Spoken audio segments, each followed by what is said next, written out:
피로 해소를 위한 수면 시간부터 거꾸로 개선해서 하루 스케줄을 체력은 피로, 심신 기능이다. 심신 기능을 높이는데 중요한 것은 수면은 수면이야말로 피로 해소의 비장의 수단이다.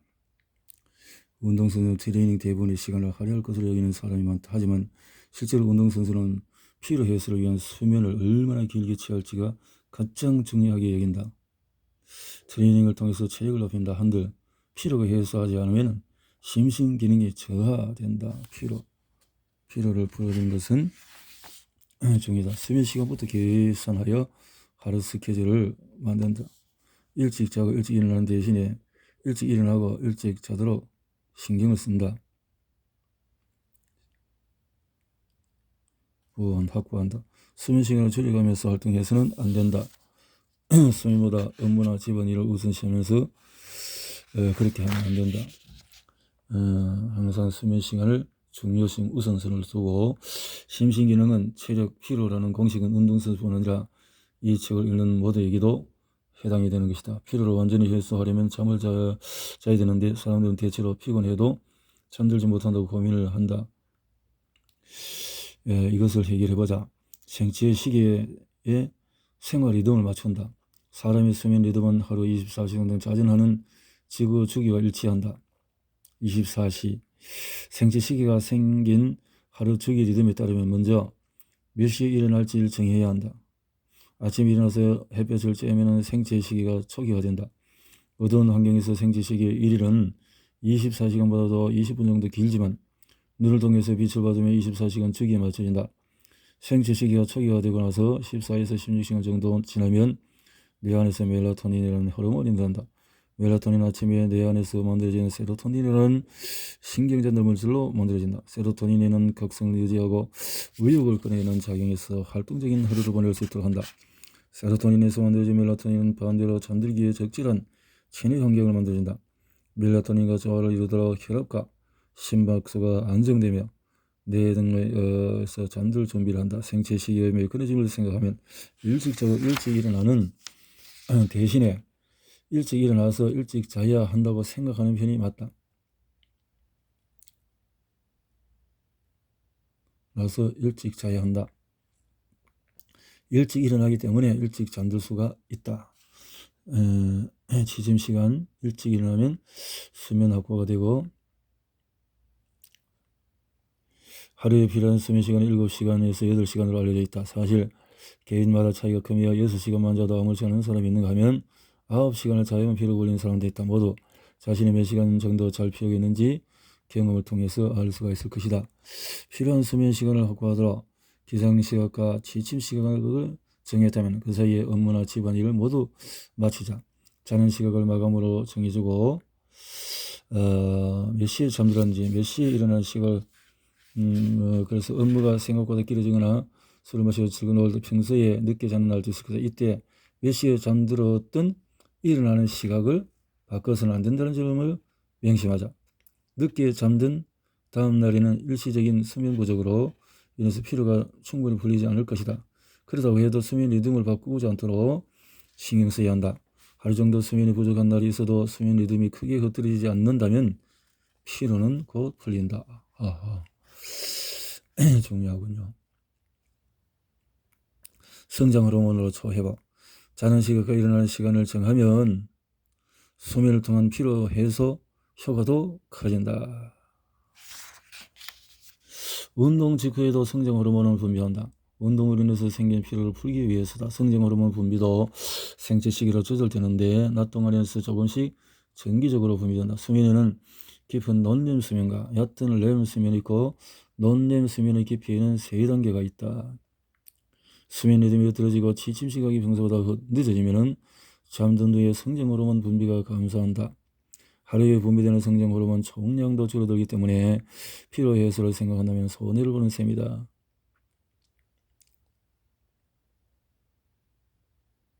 그래서 논렘 수면의 깊이는 3단계, 전문적으로 뇌파에 의해서 단계가 판정되는데 주파수가 낮은 세타에서부터 시작해서 최종적으로는 아주 낮은 또 델타 델타파가 전체의 50% 이상을 차지하는 상태가 3단계. 성장 호르몬은 잠든 후에 3단계 논렘 수면 때 많이 분비된다. 렘, 논렘. 평일과 휴일의 생활 리듬을 바꾸지 않는다. 휴일의 생활 리듬을, 수면 리듬을 지켜야 한다. 대체로 직장에 다니는 사람이 업무 시간과 통근에 걸리는 시간을 계산해서 언제 일어날지를 정한다. 하지만 코로나 시대가 되면서 재택근무가 늘어나면서 말이 깨졌다는 거지고, 또 재택근무를 한 날에도 출근하는 것과 동시에 이 잠드는 규칙을 지켜야 한다. 사회적인 시차증의 영향. 만약 토요일 밤에 늦은 시간에 깨어 있으면 일요일에는 3시간 더 늦잠을 자고 10시 일어나게 될지도 모른다. 그래서 생체 시기는 계속 뒤로 늦춰진다. 생체 시기에 휴일이 끝난 월요일이 되면 우울한 기분이 드는 월요병의 원인, 사회적인 시차증이 있다는 거죠. 주말에 짧은 낮잠을 활용하자. 수면, 점심시간 후에 낮잠이 주는 놀라운 효과. 만약에 휴일 아침에 더 자고 싶다면 낮잠을 활용해보자. 널리 알려져 있지 않지만 낮잠을 점심 식사를 마친 후에 생체 시계 활동으로 졸음이 강하게 찾아온다. 졸음은 자연스러운 현상이며 생체 시계 하루에 남은 후반전을 위해서 심신 기능을 올려주는 기력 회복 낮잠, 기력 회복을 위해서 밤을 새가며 업무를 볼 때는 수면 압력이 높아져 있는 상태라 늦자마자 잠들게 된다. 이 짧은 낮잠은 기력 회복 낮잠이라고 불리는데 피로가 풀리고 집중이 높아지며 자금 능력을 올려가는 효과가 있다. 잠들지 못하는 밤에는 무리해서 자려고 하지 않는다. 무리해서 자려고 하지 말고 규칙적으로 일어나고 이것이 잠자리에 드는데 15분 이상 잠이 안 온다면 일단 이불 밖으로 나와서 그럼 들고 잠이 안 온다면 초조해하지 말고 하룻밤 정도 못 자도 괜찮아 하고 담담하게 받아들이자. 담담하게 받아들이자. 일본 탁구 선수 때 당일 아침에 후지와라 선수가 졸린 눈을 비면서 전날 잠을 못 자도 한숨을 쉬었다.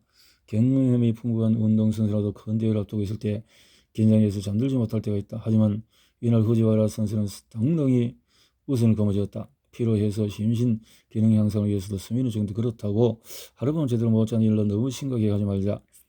며칠 내내 잠들지 못한다면 심각한 문제로 봐야 되지만 하룻밤 정도로만 그리 걱정하지 않아도 된다. 후지와라 선수는 전날 밤 한숨도 못 잤다 해도 심신 기능을 제대로 발휘하는 사례는 많을 것으로 짐작이 된다.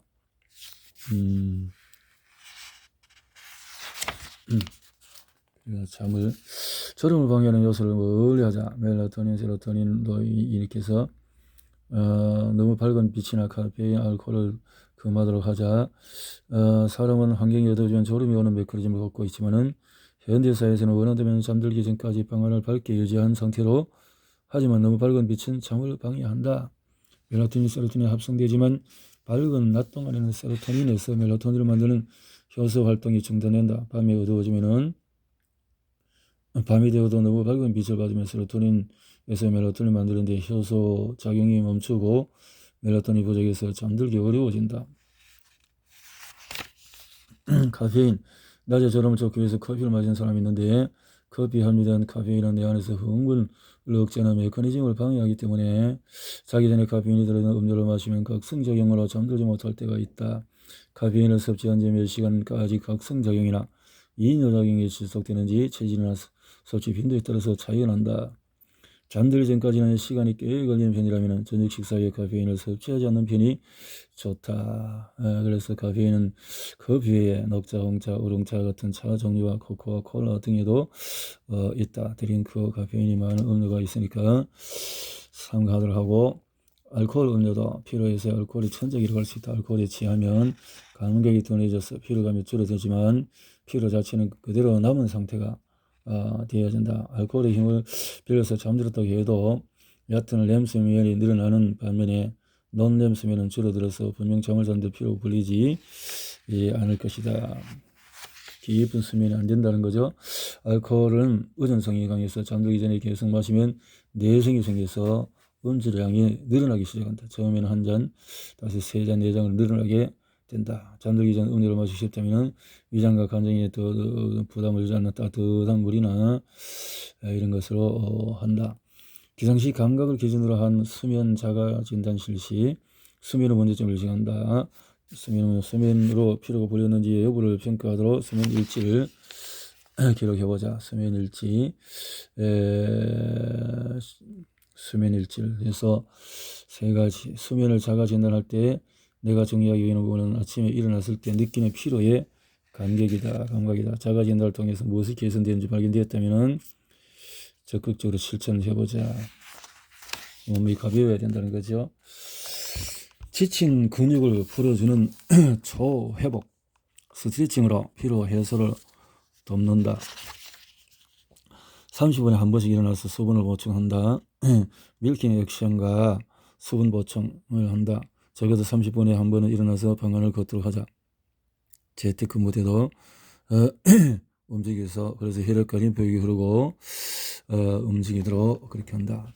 책상에서 하던 업무를 멈추고 자리에서 일어나면 수분을 보충하러 가자. 이렇게 하간신이 소변 색깔로 탈수 상태를 판단한다. 탈수 상태는 소변 색깔로 간단하게 알아볼 수가 있다. 소변 밝은색, 매우 옅은 노란색, 투명색이면 수분이 충분한 상태다. 하지만 진한 노란색, 갈색이라면 탈수되어 있다고 봐야 할 것이다. 전신 근육을 풀어주는 프로그램은 점진적 근육을 풀어주는 것, 점진적 근이완법에 있는데 이때 발 뒤 근육 전체에 힘을 꽉 준다. 그러고 나서 힘을 빼면 운동선수가 아니라도 근육을 쉽게 이완할 수 있다. 진저를 높이 들어서 올릴수록 이렇게 이완되고 쭉 근육에 힘을 주면 긴장시켰다가 쫙 폈다가 점진적인 근이완법에 5가지 서치 쭉 힘을 줬다가 쭉 펴고 이렇게 30초 60 근육을 이완하고 숨을 들이쉬면서 이렇게 잠들 전에 휴식 시간 등에 실시하고 식사 직후에는 피하도록 한다.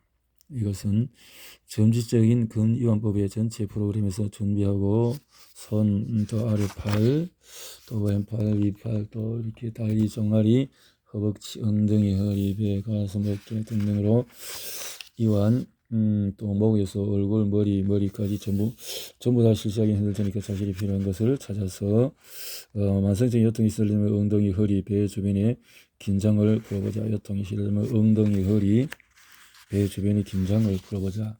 샤워만으로 끝나지 않는다. 그래서 역조에 들어가는 습관을 들이자. 지치지 않는 몸을 만들고 싶다면 샤워만 하지 말고 역조에 몸을 담그는 습관을 들이자. 운동선수들도 대체로 매일같이 역조에 들어가서 목욕을 한다. 역조 목욕을 하면 샤워만으로 얻기 어려운 3가지 피로 해소 작용을 넣을 수 있다. 온열작용, 정수압작용, 부력작용. 온열작용은 따뜻한 물이 들어가면 생기는 현상이다. 혈관이 열려서 혈액 흐름이 촉진되기 때문에 피로인자와 피로해소인자가 신진대사를 하며 세포가 원하는 산소와 에너지원이 골고루 퍼지면서 노폐물 배출도 촉진된다. 근막의 피로도 온열작용으로 볼 수가 있다. 42도 이상의 뜨거운 물이나 자극이 너무 강해서 혈관 수축 교감하지 않도록 작용한다. 온냉 교대역으로 혈행을 촉진한다. 역조 목욕도 효과적이지만은 피로 해소를 촉진하고 싶을 때는 온냉 교대역을 실시하면 좋다. 온냉 교대역이란 온탕과 냉탕에 번갈아 들어가는 입욕법이다. 온탕이 들어가면 혈관이 확장이 되고 냉탕이 들어가면 혈관이 축소되고 이 과정을 반복하면서 혈관이 확장되다 축소되면서 밀킨 액션과 같은 펌프작용이 일어나 피로가 풀린다. 피로가 풀리고 집에서 온냉 교대역을 실시하기 어렵다면 냉탕 시설을 갖춘 찾아보도록 하자. 온냉 교대역 순서 어깨까지 물이 담기도록 전신을 따뜻하게 한다. 그래서 15초 그래서 하반신만 냉탕에 담그거나 차가운 물로 샤워를 하고 그래서 온탕에 몸을 담그거나 따뜻한 물로 샤워를 한다.